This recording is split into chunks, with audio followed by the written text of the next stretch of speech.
ఓం యస్య భూమిః ప్రమాంతరిక్షముతోధరం దివం యశ్చక్రే మూర్ధానం తస్మై జ్యేష్ఠాయ బ్రహ్మణే నమః.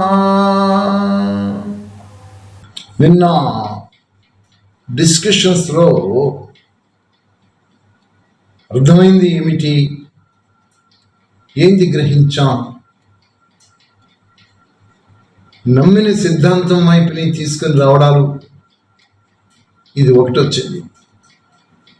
వేదాలు 197 కోట్ల సంవత్సరాల క్రితమే భూమి ఉద్భవించింది. భూమి ఉద్భవించిన దగ్గర 2-3 లక్షల సంవత్సరాలకి ప్రాణికోటి ఉత్పత్తి అయ్యింది. జీవుడు భూమి మీద జీవించాలనేటట్లయితే ఆక్సిజన్ కావాలి, పంటలు కావాలి. ఇవన్నీ తయారైన తర్వాత అప్పుడు మానవ జాతిని పరమేశ్వరుడు ఈ భూమండలం పైన రచన చేశారు. అప్పుడు 4 మహర్షులకి వేదాలు చెప్పారు. వేదాలు 4 మహర్షులకి చెప్పారు. భూమి ఉద్భవించిన తర్వాత సర్వ మానవుల కళ్యాణార్థమై. అప్పుడే ధార్మిక సంస్థలు, ఈ ఆధ్యాత్మిక సంస్థలు, ఈ ప్రవక్తలు, ఈ గురువులు, బాబాలు ఎవరు లేరు. అదే పరంపరలో వస్తూ వస్తూ వస్తూ వస్తూ శృతులు అంటారు. మహర్షుల తాలూకా హృదయాలలో వాడు సమాధి స్థితిలో ఉన్నప్పుడు పరమాత్మ దగ్గర నుంచి 4 వేదాలని గ్రహించారు. ఆ గ్రహించినటువంటి వేదాలని బ్రహ్మ అనేటటువంటి ఒక వ్యక్తికి 4 వేదాలు చెప్పడం జరిగినది. వారు ఏకసంతాగ్రాహిగా 4 వేదాలని స్వీకరించి, కొంతమంది ఏకసంతాగ్రాహం తీసుకొని వాక్ ద్వారా చెబుతూ ప్రచారం చేస్తూ వస్తూ ఉండేవారు. ఆ విధంగా మొత్తం భూప్రపంచం అంతా కూడా తిరుగుతూ ప్రచారాలు చేస్తూ చేస్తూ చేస్తూ వస్తున్నారు. ఆ తర్వాత ఆ ప్రచారాలు స్మృతుల ద్వారా జరిగినటువంటి వేదాలని ఎవరైతే శిష్యగణంగా తయారయ్యారో అందరూ కూడా సంవత్సరానికి ఒకసారి ఒక దగ్గర సమీక్ష అయ్యి మళ్ళీ వేస్తూ ఆ దోషాలను సరిదిద్దుకుంటూ మళ్ళీ ప్రచారంలోకి వెళ్ళిపోతుండేవారు. కొత్తగా నేర్చుకునేటటువంటి వారిలో ఈ వాచా దోషాలు ఏమన్నా ఉంటే మళ్ళీ సరిదిద్దుతూ సరి చేసుకుంటూ మళ్ళీ ప్రచారంలోకి వెళుతుండేవారు.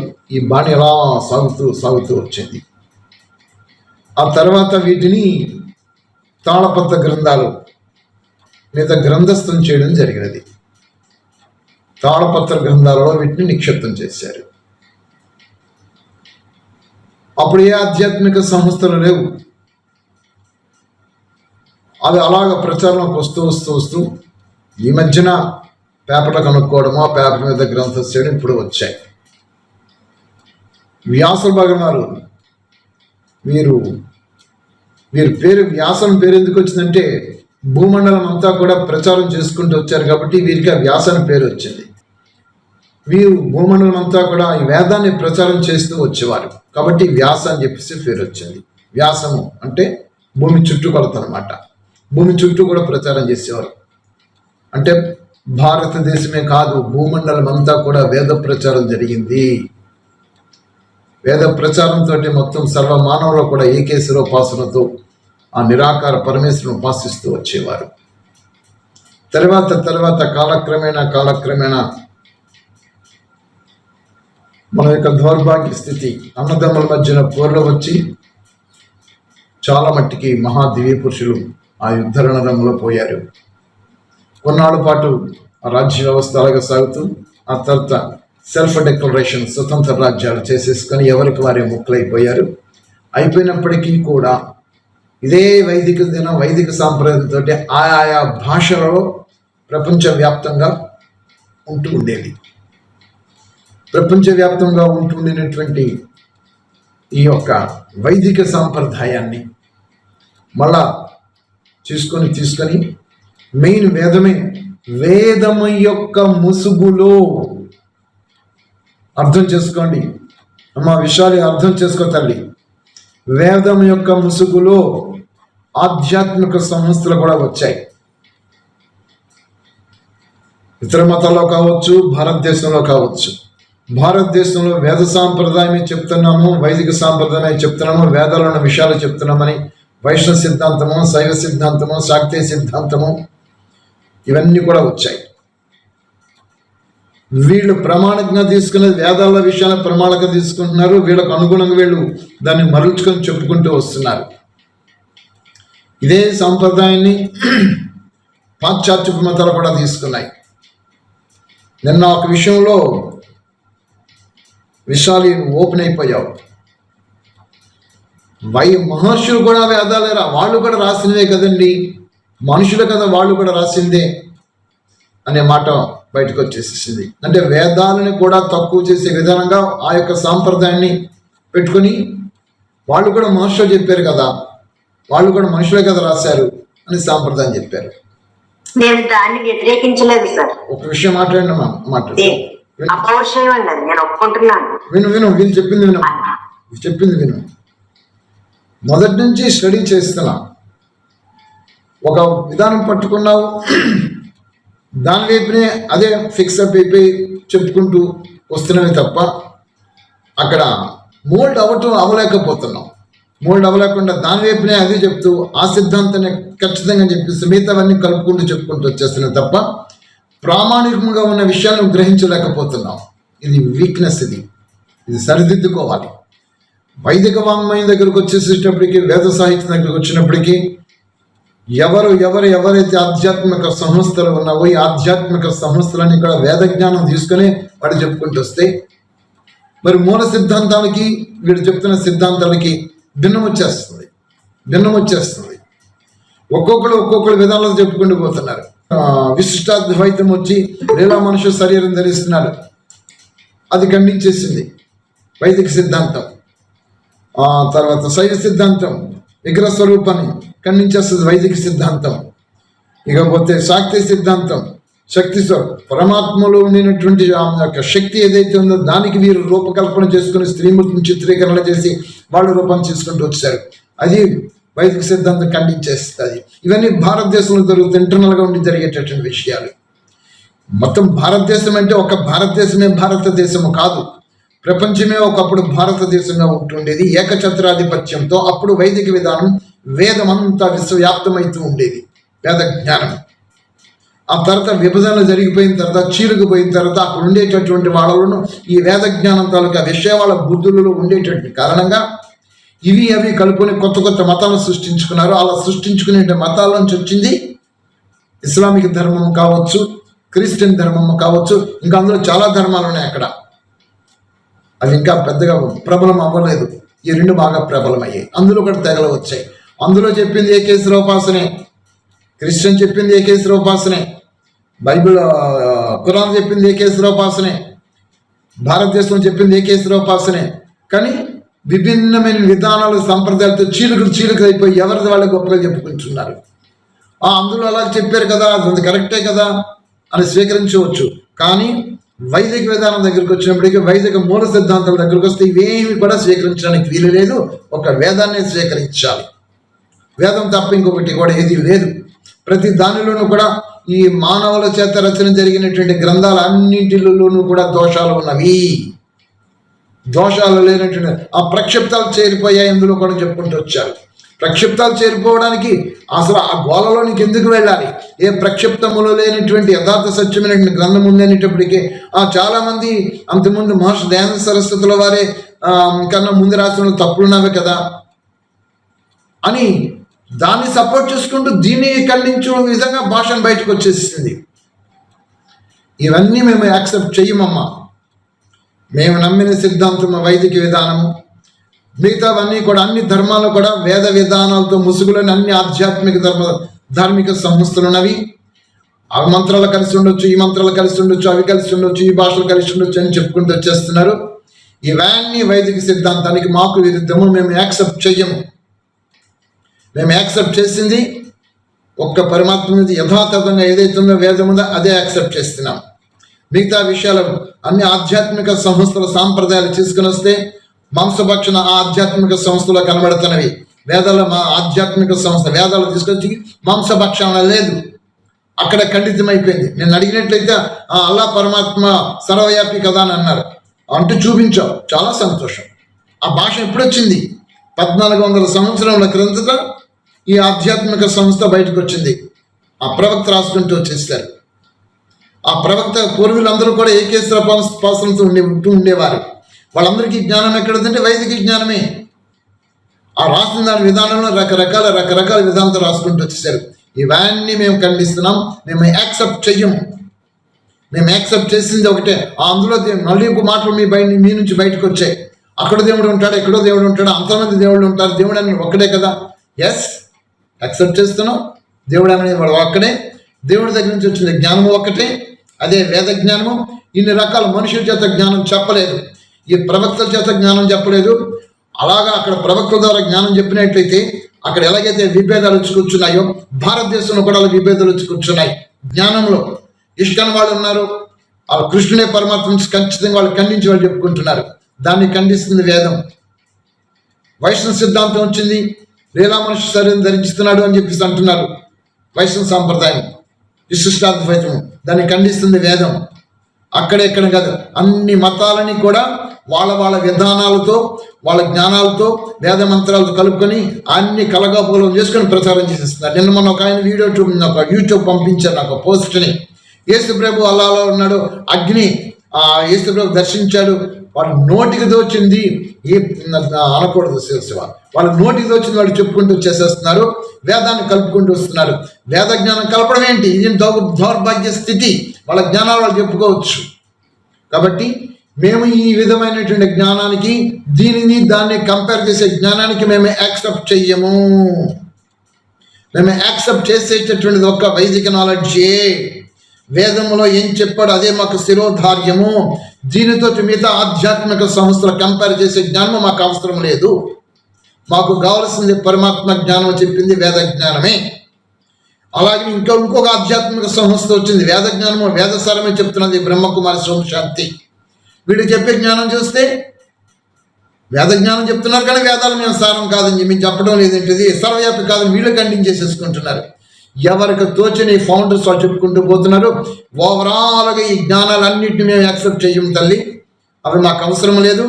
మాకు కావలసినది 4 వేదాలలో పరమాత్మ సర్వత్రా ఏవేదే చెప్పుకుంటూ చూడ అవే మేము ఆచరిస్తాము, అనుసరిస్తాము, అనుష్ఠానం చేసుకుంటాం, అవే బోధిస్తాం.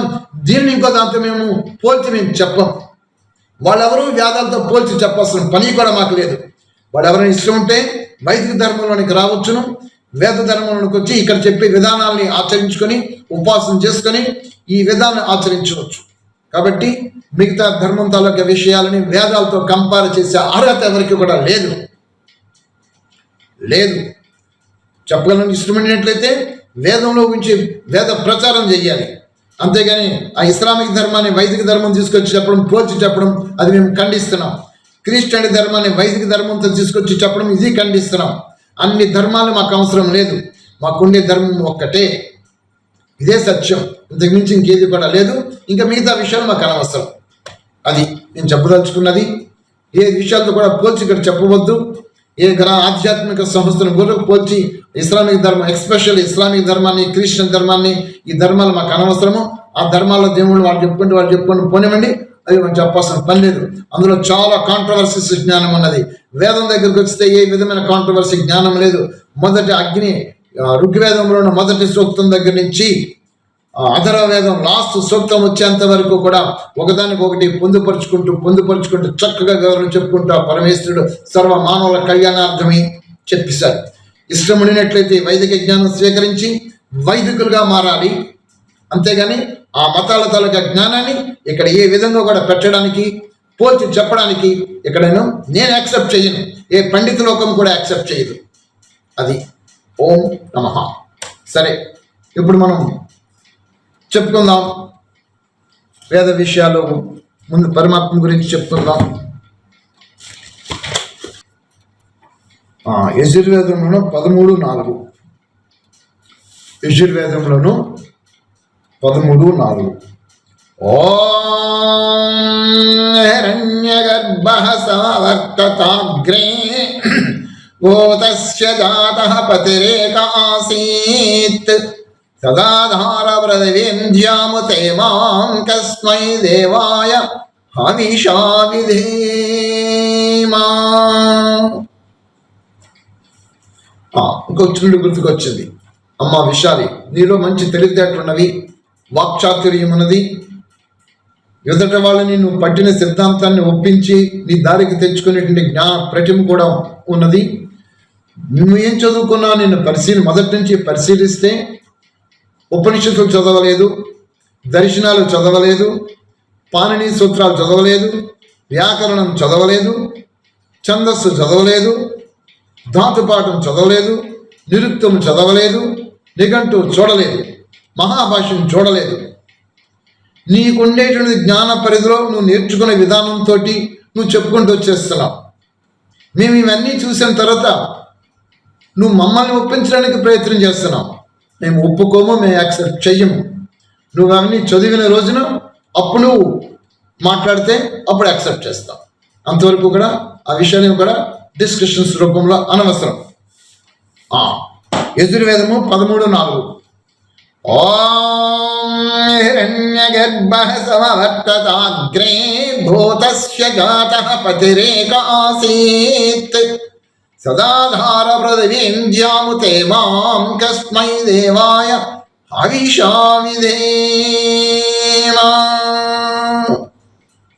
ఈ మంత్రంలోనూ స్వయంగా పరమేశ్వరుడు మనకి మహర్షులు సమాధి స్థితిలోకి వెళ్ళిపోయి అద్భుతమైనటువంటి వాళ్ళ యొక్క ప్రజ్ఞా పాఠముతో సమాధి స్థితిలో పరమాత్మిక దివ్య జ్ఞానాన్ని వాళ్ళు దర్శించి వాళ్ళు చెప్పారు. అలాంటి మహర్షులు దర్శించినటువంటి జ్ఞానాన్ని మనం కొంచెం డివియేషన్ రాగానే వాళ్ళనే తప్పుపట్టే స్థితికి మనం వెళ్ళిపోయామంటే మన జ్ఞానం ఏ పాటిది, ఎంతవరకు మన బుద్ధి వికసించింది? పద్ధతి కాదు ఇది. ఓ మానవులారా, పరమాత్ముడే సృష్టికి పూర్వం సూర్యాది ప్రకాశవంతమైన లోకాలను ఉత్పత్తి స్థానానికి ఆధారుడై ఉన్నాడు. సమస్తమైనటువంటి ఈ యొక్క బ్రహ్మాండంలో అనేకమైన లోకాలు. ఒకప్పుడు నా పూర్వాశ్రమంలోనూ చాలా లోకాలు ఉన్నవి. మన భూమండలం ఒకటే భూమండలము కాదు, ఇలాంటి భూమండలాలు ఎన్నో ఉన్నవి అని వేద జ్ఞానం అక్కడ నేను వాళ్ళకి చెప్పడం ప్రారంభం. యోగా క్లాస్, యోగ బట్టి క్లాస్ అని చెప్పేసి చింతపల్లి ఫారెస్ట్లోను దగ్గర 200 మందిని ఇన్వైట్ చేసి అక్కడ అన్ని రకాలుగా ఆ కాలేజీ సెలవు సమ్మర్ హాలిడేస్ ఇచ్చినప్పుడు ఆ సమ్మర్ హాలిడేస్లోను అన్నీ ప్రొవైడ్ చేసి వాళ్ళకి అకామిడేషన్ అంతా ప్రొవైడ్ చేసి ఫుడ్ బెడ్ ఏర్పాటు చేసి 5 days యోగా క్లాసెస్ కండక్ట్ చేసినప్పుడు అప్పుడు వాళ్ళందరికీ తెలియాలి యథార్థ సత్యమని. ఇది ఎప్పుడు 96 చేస్తే 96 మన కాలేజీలో అప్పుడు పెట్టాం, రెసిడెన్స్ కాలేజీలో పెడితే ఈ సూక్ష్మలోకాలు అనంతంగా విశ్వమంతా ఉంది. ఇలాంటి భూమండలాలు అనంతంగా ఉన్నాయి, అవి లెక్కలేదు. ఎంతటికీ అధిపతి సృష్టికర్త ఆ పరమేశ్వరుడు హిరణ్యగర్భం అంటే ఉత్పత్తి స్థానము. పరమాత్మకు ఇవన్నీ కూడా ఆయన గర్భంలోంచి ఉత్పత్తి అవుతాయి. అలాంటి గర్భస్థానం, ఉత్పత్తి స్థానం ఆ పరమేశ్వరుడు.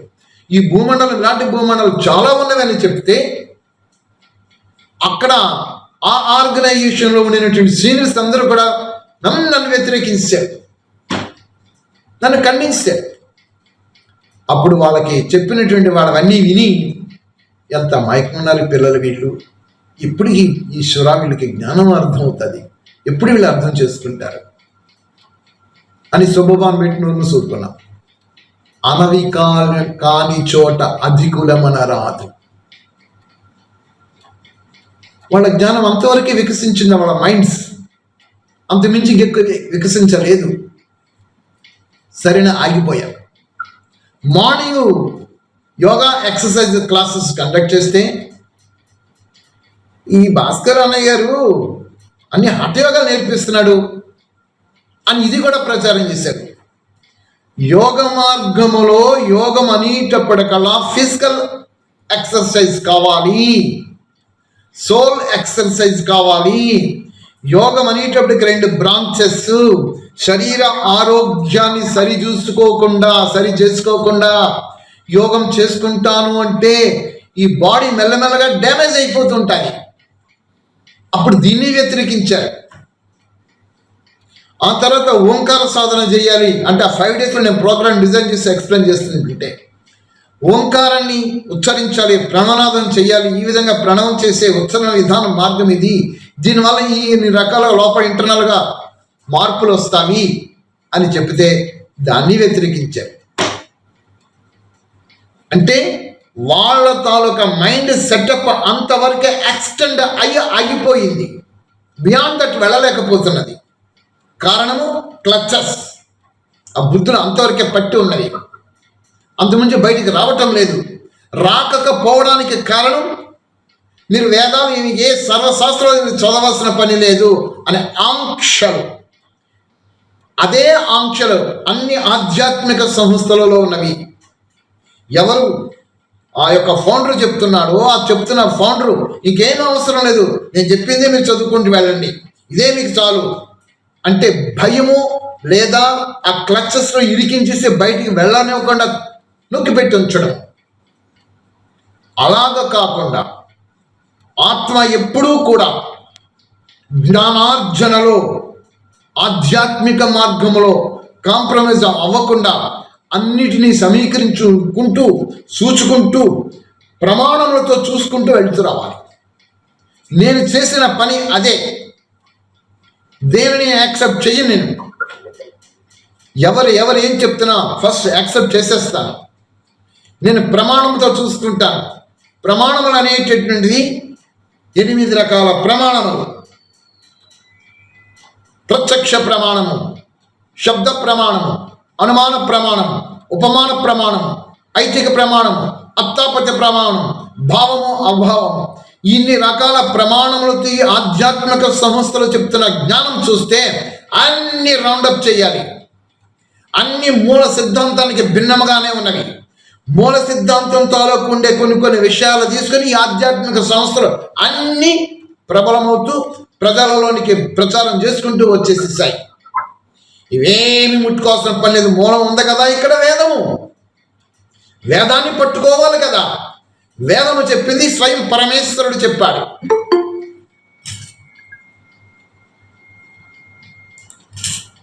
వేదం చెప్పింది స్వయం పరమేశ్వరుడు పరమాత్మ చెప్పాడు. వేదకర్త పరమాత్మ. అలాంటి వేదము చెప్పినటువంటి పరమాత్మ చెప్పినటువంటి వేదాన్ని విస్మరించి ఆధ్యాత్మిక సంస్థలు చెప్పినటువంటి జ్ఞానాన్ని పట్టుకొని ఈ వేద జ్ఞానాన్ని అందులో చూపించుకుంటూ దాన్ని ప్రమాణకం చేసుకొని వస్తే మరి ఇదేమైపోయింది? వేదం తీసేద్దామా బయటికి? ఇందులో ఉన్న మంత్రాలు చెప్పుకొని అక్కడ కూడా అదే చెప్పారు కదా. ఈ మాటల పని చేయవు వేద జ్ఞానం దగ్గర. అక్కడ దాని ఎందుకు ప్రమాణకం తీసుకోవాలి? ఇది ప్రమాణకం, ఇది కనబడుతుంది కదా వేదము. వేదం ఏమి చెప్పిందో దీన్ని ప్రమాణికంగా తీసుకోవాలి కదా.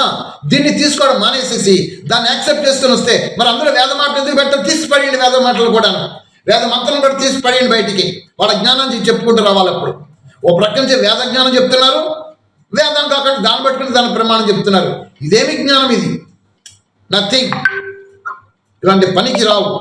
అయితే అప్పుడు ఓంకారం కూడా ఖండించారు. వీళ్ళ జ్ఞానం ఇంతే. ఎక్కడ కాంప్రమైజ్ అవ్వకుండా ఎవరు ఏ జ్ఞానం చెప్పుకుంటూ వస్తున్నారో ఆ జ్ఞానం ప్రతి ఒక్కరము కూడా మూల సిద్ధాంతాలతో ఉన్నప్పుడు దాన్ని యాక్సెప్ట్ చేసి పక్కన పెట్టుకోవాలి. మూల సిద్ధాంతం నుంచి మరలా నేను బయటకు వచ్చి దీన్ని పట్టుకుని దీని మార్గంలో వెళ్ళకూడదు. నేను ఆ మూల మార్గంలో ఉండాలి. అది ఏకపత్ని వ్రత, అది పతివ్రత. పతి పరమేశ్వరుడు, పతివ్రత అయినటువంటి మనమందరం కూడా పతివ్రతలమైతే మనందరికీ పతి పరమేశ్వరుడు, ఆత్మలమైనటువంటి మనకి జ్ఞానం బోధించినటువంటి వాడు, మన కళ్యాణం గురించి జ్ఞానం ఇచ్చినటువంటి వాడు పరమాత్మ. పరమాత్మ జ్ఞానమైనటువంటి వేదం స్వీకరించి వేదాన్ని ప్రచారం చేసుకుంటూ వెళ్ళాలి తప్ప మనుషుల తాలూకా జ్ఞానాన్ని ప్రచారం చేయకూడదు. ఎందుచేతంటే అందులో సాంప్రదాయాల రూపంలో, ఆచార రూపంలో రకరకాల కాంట్రవర్సీస్ వచ్చి కూర్చున్నవి. అవి పని చేయు. దాని ద్వారా విభేదాలు సృష్టించుకొని మొత్తం మానవ జాతి అంతా ముక్కలుగా మారిపోతుంది, చీలికలు అయిపోతున్నాయి, వ్యాపారాలు చేసేసుకుంటున్నారు, రక్తపాతాలను సృష్టించుకుంటున్నారు. వేదం దగ్గరికి వస్తే అది ఏమి ఉండదు కదా. ఈ దౌర్భాగ్య స్థితి ఈ ఆధ్యాత్మిక సంస్థలు వచ్చిన తర్వాతనే కదా నా మతము కొట్టుకుంటున్నారు. అదే వేదాలు పట్టుకొని ఒక వేదం గొడుగు కిందకు వస్తే ఈ మతాలన్నీ కూడా అబాలిష్ చేసి పడేస్తే ఇంకెక్కడున్నవి ఈ కొట్లాట్లు, రక్తపాతము? కాబట్టి వేదమే ప్రామాణిక గ్రంథము. ఒక ఆధ్యాత్మిక సంస్థలను స్వీకరిస్తే ఇంకొక ఆధ్యాత్మిక సంస్థను ద్వేషిస్తున్నాను. నేను ఈ ఆధ్యాత్మిక సంస్థను నేను ఎందుకు స్వీకరించాలి? నాకంటూ ఒక వైదిక జ్ఞానంతో వేద జ్ఞానం ఉంది. నాకు పరమాత్మ జ్ఞానం బోధించుకుంటూ వచ్చేస్తాడు. ఆ వేద జ్ఞానం నాకు లభించిన తర్వాత దానితో ఇంకే దానిని కూడా కంపేర్ చేసుకోకుండా, దేన్ని చూసుకోకుండా ఉంటే నేను ఏకపత్నివ్రతుడిని. నాకు కావాల్సింది ఆ పరమాత్మయే. పతివ్రత అనేటప్పటికీ ఆ భర్త బాగోలేని చెప్పేసి ఇంకొక భర్త దగ్గరికి వెళ్తే పతివ్రత అంటారా? ఇలాగే కఠినంగా మాట్లాడాల్సి వస్తుంది. నథింగ్. దానికి అవ్యభిచారి మాంచయ్యో అవ్యక్తి అభిచారి సేవేణ సేవితం చెప్పేసి వస్తుంది. మాంచయ్యో అవ్యభిచారి భక్తి అయినా అవ్యభిచారి భక్తితో రావాలి. నేను చేసే భక్తి అవ్యభిచారి భక్తి. వాళ్ళు బాగున్నారు, వీళ్ళు బాగున్నారు, అందులో చెప్పారు, ఇందులో చెప్పారు, ఇక్కడ చెప్పారు, అక్కడ చెప్పారు. నాది వ్యభిచార భక్తి అయిపోతుంది. అందులో పరమాత్మ ఉన్నాడు కదా, ఇందులో పరమాత్మ ఉన్నాడు కదా. నథింగ్. అందులో పరమాత్మ 1400 సంవత్సరాల కిందట వచ్చాడు, అందులో పరమాత్మ 2000 సంవత్సరాల కిందట వచ్చాడు, ఇందులో పరమాత్మ 3000-4000 సంవత్సరాల కింద ఇందులో వచ్చాడు. వీటన్నిటికీ కూడా పూర్వంలో ఉండినటువంటి పరమాత్మ వేద ప్రమాణంతో కోట్ల సంవత్సరాల కిందట వచ్చింది పరమాత్మ వేద జ్ఞానంతో ఉన్నప్పుడు. దీనిని నేను ఎందుకు స్వీకరించకూడదు? దీనిలో ఉన్న విషయాలు చెప్పుకుంటే అదే నేను స్వీకరించేది. నథింగ్. నాకు కావలసింది పరమాత్మ. భారతదేశంలో సనాతనమైన వైదిక ధర్మంతో వేద విహితమైన కర్మలతో సర్వ మానవులను తీర్చిదిద్దేటటువంటి జ్ఞానంతో ఉండినటువంటిది వేద జ్ఞానం. ఆ వేద జ్ఞానాన్ని నేను స్వీకరించకుండా వేద భూమిలో నేను జన్మించి ఈ ఆధ్యాత్మిక సంస్థల జ్ఞానం బాగుంది, ఈ ఆధ్యాత్మిక సంస్థల జ్ఞానం బాగుంది అని అవి మళ్ళీ నేను స్వీకరిస్తే నా జన్మభూమి, నా తల్లి, నాకేదైతే వేదమాత ఉందో వేదమాతను నేను తృణీకరించినట్టు అయిపోయింది కదా. ఈ పద్ధతి బాగోలేదు. అదే చెప్తుంది, హే మానవులారా, పరమాత్ముడే సృష్టికి పూర్వం సూర్యాది ప్రకాశవంతమైన లోకాల ఉత్పత్తి స్థానానికి ఆధారుడై ఉన్నాడు. ఇంత చక్కగా పరమాత్మ సృష్టి పూర్వానికే ఆధారుడై ఉన్నాడు. వేద జ్ఞానం బోధిస్తూ వస్తూ ఉంటుంటే ఇందులో మాటలు తీసుకొని వెళ్ళిపోయి 4 జ్ఞానం మాట ముక్కలు తీసుకొని అక్కడ పెట్టేసేసుకొని వేద జ్ఞానమే మాలో కూడా ఉంది అని వేద జ్ఞానం అక్కడ పోల్చి చెప్పడం ఏంటి? వాళ్ళకి అంత సత్తా ఉంటే వాళ్ళే జ్ఞానం చెప్పుకోవాలి. వేదాన్ని కంపేర్ చేసి వేదంలో మంత్రాలు చెప్పకూడదు వాళ్ళు. అక్కడ బైబిల్ అదే చేస్తుంది. ఆ ఖురాన్లో సిరాజ్ రహమాన్ అదే చేస్తున్నాడు. ఆయన అసత్యమైన ప్రవచనాలు చెప్పేసేసుకుంటున్నాడు. వేద అంటే సర్వ భారతదేశంలోని మానవులందరూ కూడా వేదానికి కనెక్ట్ అయ్యి ఉంటారు కాబట్టి వాళ్ళని డైవర్ట్ చేసేసి మా ఖురాన్లో విషయాలు ఉన్నాయి, మా బైబిల్లో విషయాలని చెప్పేసి దీని వాళ్ళు చెప్పుకుంటూ మన వాళ్ళందరూ వంచితం చేస్తున్నారు. అలా వంచితంగా అవ్వడానికి కారణం ఏమిటంటే మనకు దౌర్భాగ్య స్థితి, మన వేద జ్ఞానం ప్రచారం చేయకపోవడం. కాబట్టి సత్యాన్ని తెలుసుకోండి. దేనిని కూడా కంపేర్ చేసిన ప్రసక్తి లేదు. ఏ ఆధ్యాత్మిక గ్రంథం కూడా మనకు అనవసరం. మనకి కావాల్సింది వేద జ్ఞానం ఒక్కటే. ప్రజలలోనికి వెళ్ళాలనేటట్లయితే వేద జ్ఞానాన్ని సంపూర్ణ ఆర్జన చేసుకుంటూ రావాలి. ఉపనిషత్స్, దర్శనాలు, నిరుక్తము, ధాతుపాఠము, పాణిని సూత్రాలు, మహాభాష్యము ఇవేం చెప్తున్నాయి వాటి నాలెడ్జ్ వస్తే అప్పుడు ప్రజల దగ్గరికి వెళితే అవి కాదురా నాయనా నీకు జ్ఞానము, ఇదిగో ఇది వేదమే జ్ఞానము, ఇవి నేర్చుకో. నీలో దౌర్భాగ్య స్థితి, ఈ యొక్క చాంచలమైనటువంటి బుద్ధి, మానసిక దౌర్భాగ్యము నశించిపోతుంది. స్థిరత్వంతో వేదాన్ని పట్టుకొని ఉండగలుగుతావు ప్రజల మధ్యకు వచ్చి. నీకు ఈ జ్ఞానం సరిగ్గా లేదు, ఇవి నేర్చుకోవు, ఇవి చదవమంటే నా వయసు అయిపోయింది, నీకు నేనేం చదువుతాను, చదువుకున్నది చాలు, పనికిరాని మాటలేవి కూడా. చచ్చేంత వరకు జ్ఞానం నేర్చుకోవలసినదే. జ్ఞాన ప్రచారం చెయ్యాలనే ఫీల్డ్లో ఉన్నారు కాబట్టి, లేకపోతే అనవసరం పరమాత్మ అనుకుంటూ కూర్చోవడమే, యోగ సాధన చేసుకోవడమే, ఓంకార స్మరణ చేసుకుంటూ కూర్చోవడమే, అంతే, అంతమించి ఇంకేమీ లేదు. ప్రచారంకి వచ్చాము, ఇవి యాక్సెప్ట్ చేయి, చదవాలి, ఇవి నేర్చుకోవాలి, ఇవి నేర్చుకొని అర్థం చేసుకొని దీనిని సపోర్ట్ చేసుకుంటూ మిగతా వాటన్నిటికీ చెప్పుకుంటూ రావాలి. వాళ్ళందరినీ దీని వైపు కన్వర్ట్ చేయాలి. అంతే, దాన్ని సపోర్ట్ చేసేసేసి దాని వైపుకి అందరినీ అది కూడా కరెక్ట్ అంటే అమాయక ప్రజలందరూ కూడా ఆ ఖురాన్లో ఉన్నది కరెక్టే కదా, బైబిల్ ఉన్నది కరెక్టే కదా, అన్నీ ఒకటే కదా అని అమాయక ప్రజలు వెళ్ళిపోతున్నారు. సనాతన వైదిక సాంప్రదాయం భ్రష్టమైపోతుంది. ఇప్పుడు ఆధ్యాత్మిక సంస్థలు వచ్చి సనాతన వైదిక ధర్మాన్ని భ్రష్ట పట్టించేసేస్తున్నారు. భారతదేశంలో ఉండేటువంటి ఆధ్యాత్మిక సంస్థలుగా చెప్పబడేటటువంటి ఈ దేవాలయాల కన్స్ట్రక్షన్స్ ఎక్కడెక్కడైతే జరిగాయో, ఒక్క దేవాలయంలోనైనా సరే నిత్యము అగ్నిహోత్రం జరుగుతుందా? చెప్పండి. నిత్యము కూడా సంధ్యావందనాన్ని నేర్పిస్తున్నారా? భక్తులకి, వచ్చిన భక్తులకి నిత్యాగ్నిహోత్రం జరిపింప చేయిస్తున్నారా? సనాతన వైదిక ధర్మం వేదాలను చెప్పుకుంటూ పోవడమే తప్ప ఆ వేదాలలో ఉన్న విషయాలను ఎవరికి చెప్పటం లేదు. ఏంటి దౌర్భాగ్య స్థితి ఇలా దిగజారిపోయింది మన భారతదేశం. ఇది పనికిరాదు. మీరేం చెప్పదలుచుకుంటున్నారో మిగతా ఆధ్యాత్మిక సంస్థల దగ్గర జ్ఞానాన్ని తీసుకొచ్చి, ఇదిగో మా వేద జ్ఞానము, మా వేదం ఇది చెప్తుంది, దీనికి మారండి. ఇది ఏ విధమైనటువంటి పొరపాట్లు, దోషములు లేనటువంటి జ్ఞానం ఇది. ఇది ఒక్క దోషం కూడా కనబడదు. మీ ఆధ్యాత్మిక సంస్థలలో ఈ దోషాలుగా ఉంటున్నవి. దోషాలతో ఉండినటువంటి మీకు జ్ఞానం సరి అని మీకు అనిపించవచ్చు, దానికి మీ మైండ్ ట్యూన్ అయిపోయి ఉంది కాబట్టి. కానీ వేద జ్ఞానాన్ని నేర్చుకున్న తర్వాత, వేద సాధన, వేద అభ్యాసం చేసిన తర్వాత దోషాలుగాను గుణాలుగాను విభజించి చూసుకునే శక్తి కూడా వచ్చేస్తుంది. హంస ఏ విధంగా అయితే పాలని నీళ్ళని వేరు చేసేస్తుందో, వేద జ్ఞానాన్ని, సత్య జ్ఞానాన్ని అర్థం చేసుకున్న తర్వాత వీడికి ఆ విధంగా అర్థమైపోతుంటారు. వాళ్ళందరికీ చెప్పవలసింది, వాళ్ళందరినీ మార్చాల్సింది వైదిక విధానంతో ఇది చూపించేది మార్చాలి. అంతేగాని వాళ్ళ విధానాలకు వెళ్ళిపోయి అందులో అలాగే ఉన్నది, అది కూడా దేవుడి గురించి చెప్తున్నారు కదా, ఇది కూడా దేవుడి గురించి చెప్తున్నారు కదా. ఏ ఆధ్యాత్మిక సంస్థ దేవుడి గురించి చెప్పడం లేదు? అన్ని ఆధ్యాత్మిక సంస్థలు దేవుడి గురించి చెప్తున్నవి. మరి అన్ని ఆధ్యాత్మిక సంస్థలు వేదమూలానికి విరుద్ధంగా ఉన్నావా? వేదం ఏమి చెప్తుందో దానికి ప్రమాణంగా ఉన్నావా? అదెందుకు పరిశీలించరు? దాన్ని ఎందుకు బయటికి తీసుకొని రారు? ఇలాంటి విధానాలన్నీ ఖండన జరిగిపోవాలి. సనాతన వైదిక ధర్మము వాళ్ళ ప్రజల మధ్యకు తీసుకుని వెళ్ళాలి. అందుకు నడుం కట్టి ముందుకు వెళ్ళాలి. ఇక్కడ అదే చెప్తుంది. ఇక్కడ ఓం హిరణ్యగర్భః సమవర్తతాగ్నే భూతస్య జాతః పతిరేకాసీత్ సదాధార పృథివీం జ్వాముతే మాం కస్మై దేవాయ హవిషా విధేమ. పరమాత్మచే సృష్టికి పూర్వం సూర్యాది ప్రకాశవంతమైన లోకాల ఉత్పత్తి స్థానానికి ఆధారుడై ఉన్నాడు.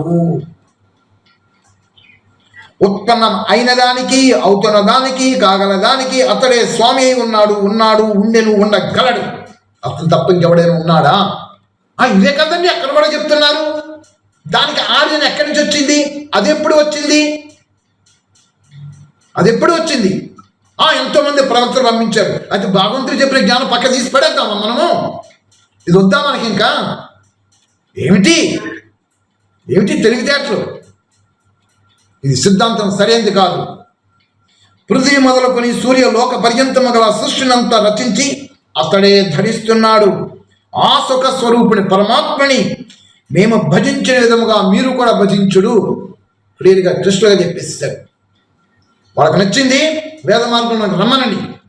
లేదు, మీ జ్ఞానం మీ దగ్గర ఉంచుకొని మీరు ఆరాధించుకుంటున్నారా, మీ దేవుడిని ఆరాధించుకోండి, మేము మా వేద ప్రమాణాలతో ప్రచారం చేస్తాం, ఇది మా సిద్ధాంతం, ఇది మా కాన్సెప్ట్ అని చెప్పేసి వెళ్ళాలి తప్ప వాళ్ళ జ్ఞానం మీ నోళ్ళ ద్వారా వస్తే అది సరైన పద్ధతి కాదది.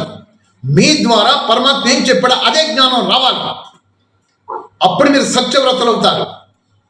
దోషాలతో ఉన్నటువంటి జ్ఞానాన్ని మీరు నోళ్ళ ద్వారా వస్తే మీరు ఏం చేస్తున్నట్టు అయిపోతుంది అక్కడ. ఓం ఇక్కడ ఏం చెప్తుంది? వృతం వదిష్యామి సత్యం వదిష్యామి.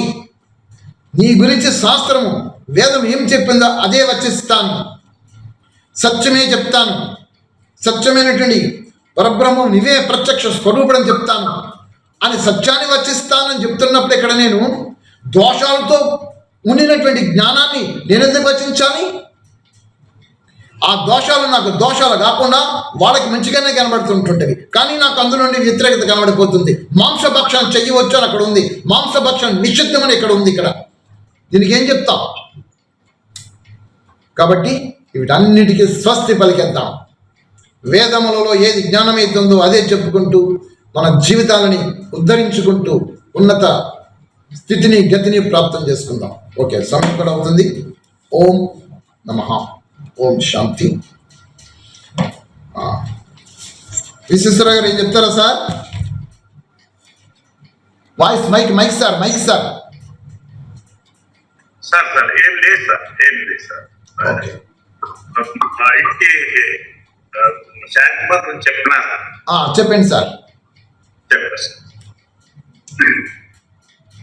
ఓం జౌ శాంతి. ఓం అంతరిక్షగం శాంతి. ఓం పృథివీ శాంతి. ఓం ఆపః శాంతి. ఓం మోక్షదయః శాంతి. ఓం వనస్పతయః శాంతి. ఓం విశ్వే దేవాః శాంతి. ఓం బ్రహ్మ శాంతి. ఓం సర్వగం శాంతి. ఓం శాంతిరేవ శాంతి. ఓం సామా శాంతి. ఓం శాంతి శాంతి.